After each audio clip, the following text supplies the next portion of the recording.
여러분 이제 딥페이크라는 말 들어보셨을 텐데, 네, 그 딥페이크가 이제 최근 엠번방 사건 때문에 많이 이슈가 되고 있죠. 예, 딥페이크는 한마디로 말하면 진짜 같은 가짜죠. 진짜 같은 가짜 영상 또는 뭐 이미지, 음성 이런 걸 딥페이크라고 하는데, 이 딥페이크도 인공지능 기술입니다. 겐이라는 기술이고요. 생성적 적대 신경망이라는 기술인데, 역시 2014년도에 이제 구글 연구원 이안 구펠로우라는 분이 논문으로 발표를 한 거예요. 근데 이 기술이 또 혁신적인 게, 기존의 인공지능 기술은 예측하고 판단하는 게 목적이었어요. 근데 이 겐 기술은 예측하고 판단하는 게 아니라 만들어냅니다. 영상을 만들어내요. 컨텐츠를 만들어내요. 인공지능이 스스로. 그래서 혁신적인데, 이제 만들어내는 건 좋은데 이게 굉장히 진짜 같은 가짜를 만들어낸다는 거죠. 그래서 구별이 안 될 정도로 정말 진짜 같은 영상, 진짜 같은 가공의 인물, 가공의 뉴스 이런 것들을 만들어낸다는 거죠. 근데 이거를 악용하게 되면 문제가 생기는 거죠. 그래서 간단히 한번 이 예시를 보시면, 이게 스파이더맨의 영상이죠. 네, 좀 끊기는데, 네, 원래는 이제 톰 홀랜드가 주연 배우인데 탐 크루즈랑 이제 바꾼 거예요. 얼굴을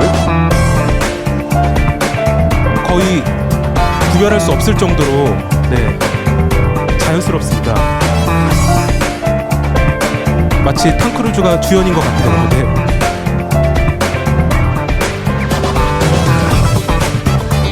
그래서 영화의 특수 효과 같은 데서 유용하게 사용할 수 있는 기술이 이제 겐이라는 기술이죠. 네. 이렇게 이제 지금 인공지능 기술들이 계속 개발이 되고 있는데, 이러한 이제 머신러닝 기술들이 이제 적용된 이제 사례들이 굉장히 많습니다. 예, 간단하게 한번 말씀드려볼게요. 일단은 인공지능 로봇 개가 있어요. 그 스팟이라는 강아지인데, 자, 잠깐 보시면 보스턴 다이내믹스라고 하는 이제 로봇 전문 회사에서 만든 로봇이에요. 근데 원래 이 로봇이 이렇게 문을 못 열었어요. 예. 근데 이제 보세요. 스스로 이제 딥러닝을 통해서 학습을 해가지고 문을 엽니다. 이제.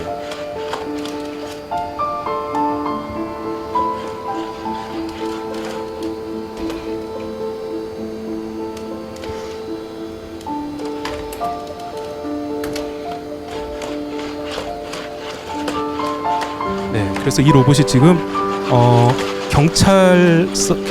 경찰서에서 같이 투입돼서 사건 현장에서 이제 조사하고 뭐 이런 목적으로 쓰이고 있다고 해요. 네.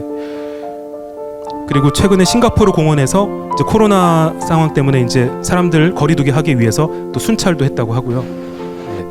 그리고 아까 그 겐 기술을 이용한 사례인데, 존재하지 않는 사람을 만들어준 인공지능. 이 사이트를 한번 들어가 보시면 사진들이 다 이렇게 보이는데 이게 다 실제하지 않는 사람이에요. 다 가공의 사진들이죠. 네, 이런 이미지들도 인공지능이 다 만들어낸 겁니다.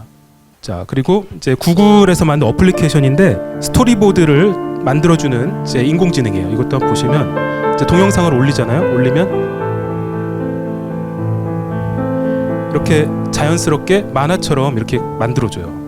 또 이제 이렇게 실제 산업 사례에서 쓰이는 인공지능도 있어요. 이렇게 오일을 분류해준 인공지능인데, 뭐냐면은 어떤 농장에서 그 상품들을 9단계로 분류를 해가지고 팔아야 되는데, 이걸 일일이 다 사람이 눈으로 했다는 거죠. 이거를 인공지능을 통해서 했더니 굉장히 빠른 시간 내에 이제 등급을 분류할 수 있게 된 거죠. 근데 정확도가 95% 이상의 정확도를 보였다는 거죠.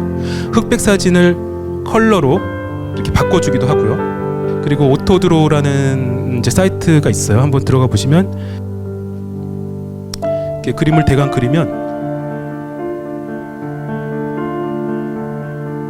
가장 비슷한 그림인 것을 이렇게 알려주죠. 예. 그리고 바다소라고 아세요? 바다소가 멸종 위기 동물인데, 인공지능을 통해서 이제 찾을 수가 있는데, 드론을 띄워요. 드론을 띄워가지고 바다 항공 사진을 찍고 인공지능을 통해서 식별해가지고 이제 바다소를 찾아내는데, 여기 사람의 눈으로는 이렇게 확인이 안 되죠. 이렇게 거의 구별이 되지 않는 부분인데, 인공지능은 이쪽에 바다소가 있다라고 이렇게 판단이 가능한 거죠. 그리고 인공지능 앵커, 그 뉴스 앵커들도 이제 일자리에 대해서 좀 생각을 해야 될 것 같은데, 네. 이게 실제 사람이 아니고 인공지능이 만든 영상이에요. 굉장히 자연스럽죠. 我的名字叫辛小萌，华社 또 인공지능 기자들도 있습니다. 그래서 기사도 인공지능이 다 쓰는 거죠. 期间与大家 그리고 이제 이렇게 시각 장애인을 지원해주는 인공지능도 있습니다. 이 마이크로소프트가 만들었는데 이 안경이 자연스럽게 자동적으로 주변 환경을 이야기를 해줍니다. 네. 앞에 두 사람이 있고 나이가 40살이고 남성이 있고 웃고 있다 뭐 이런 것들 분석해서 이제 들려주죠. 그럼 이제 알 수 있는 거죠. 시각장애인 상황을. 네, 이런 인공지능도 있고요. 그리고 명품 가방의 진짜 가짜를 판별해주는 것도 인공지능이 더 훨씬 정확하게 할 수 있고, 또 이제 포털 사이트에서 음란물이 올라오면 이것이 이제 음란물인지 아닌지 이런 것들을 지금 가려주고 있죠, 인공지능이. 그다음에 이제 치매 예측, 이제 의료 쪽에서 쓰이는 인공지능이 지금 활발히 개발되고 있는데 치매 예측이라든지 또 뇌종양, 각종 암 진단 이런 것들이 일반 의사보다 훨씬 더 정확하게 진단을 한다는 거죠. 인공지능 예술도 하고 있습니다. 인공지능이 시도 썼어요. 중국에서 이제 인공지능을 개발했는데 1만여 편의 시를 학습해가지고 시를 이렇게 썼고, 인공지능이 작곡도 합니다. 그림도 그립니다. 네, 동양화를 그리는데 굉장히 잘 그리고요. 네. 역시 그 기존의 수묵화들을 학습을 했어요. 네, 학습을 해가지고 그렸는데 이 개발한 작가가 팔았는데 인공지능이 그린 그림이 1,400만 원에 판매가 됐다고 해요. 근데 이제 이런 측면이 있습니다. 과연 인공지능이 그린 그림이나 작곡한 음악들을 과연 예술 작품으로 볼 수 있느냐, 네, 그런 문제가 있죠. 그런 부분에 생각을 해봐야 될 것 같아요. AI 면접관, 여러분 이제 취업을 준비하시는 분도 있을 텐데, 저는 대학 시절 2년간 전공 과목 멘토링을 자처하며 기본기를 쌓아왔습니다. 그리고 자동으로 인공지능이 표정, 뭐 얼굴, 자세, 태도, 그리고 목소리 톤, 그리고 이제 어떤 이야기를 하는지 이런 것들을 분석해서 점수를 매기는데, 이 면접관, AI 면접관이 과연 정확할까요? 이런 생각을 좀 해보셔야 돼요. 사람 면접관보다 더 정확할 것이다 라고 생각할 수도 있겠죠. 사람 면접관은 부정이나 이런 걸 저지를 수 있잖아요, 그죠? 네, 근데 인공지능은 그런 걸 모르니까 객관적으로 볼 수 있겠다라고 생각할 수 있겠지만 편향성의 우려가 있어요. 뭐냐면 여기서 높은 점수를 받으려면 이 회사에서 가장 뛰어난 성과를 올리고 있는 사람들의 데이터가 입력이 돼 있기 때문에 그러한 사람들과 유사한 성향을 보인 지원자가 높은 점수를 받는 거죠. 오히려 여기서는 점수를 좀 덜 받았지만 진짜 입사를 해서 더 뛰어난 성과를 보일 수도 있잖아요. 그래서 이러한 편향성의 우려가 있기 때문에 사실 조심스럽게 적용을 해야 됩니다.